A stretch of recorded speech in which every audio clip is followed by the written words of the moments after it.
ఈరోజు ఆదిలాబాద్ పట్టణ ముదిరాజ్ సంఘం ఆధ్వర్యంలో ముఖ్యంగా దారవేణి రాము, దార్ష రవి, బొజ్జ సంతోష్, సలేంద్ర రాజు, కులబోయిళ్ళ ఆధ్వర్యంలో, బొమ్మెన లక్ష్మణ తదితరుల ఆధ్వర్యంలో ఉగాది పర్వదినాన్ని పురస్కరించుకొని ప్రతి వార్డులో జెండా ఎగరవేసే కార్యక్రమాన్ని తీసుకోవడం అనేది జరిగింది. ఇది చాలా హర్షించదగ్గది.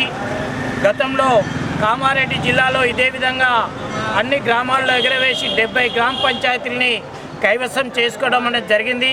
మరి అదే తరహాలో ఆదిలాబాద్ పట్టణంలో కూడా రాబోయే రోజుల్లో 5 నుంచి 10 వార్డులలో తప్పకుండా ముదిరాజులు పోటీ చేసే విధంగా ఈ జెండా ఆవిష్కరణ కార్యక్రమాలు ఉపయోగపడతాయని నేను భావిస్తున్నాను. ఇప్పటికే రాష్ట్ర రాజకీయాలన్నీ కూడా ఇలా ముదిరాజుల వైపు చూస్తున్నాయి.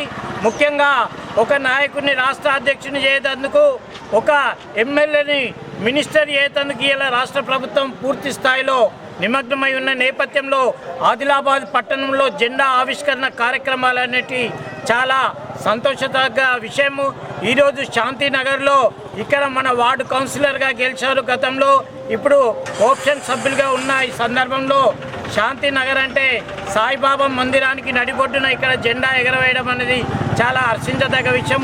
రాష్ట్రంలో అత్యధిక జనాభా కలిగిన ముదిరాజులు రాబోయే రోజుల్లో తప్పకుండా రాష్ట్రాన్ని ఏలే విధంగా ఈ జెండా కార్యక్రమాలు, ఆదిలాబాద్ నుంచి ప్రారంభించిన జెండా కార్యక్రమాలు రాష్ట్ర వ్యాప్తంగా కొనసాగిస్తామని ఈ సందర్భంగా నేను మీకు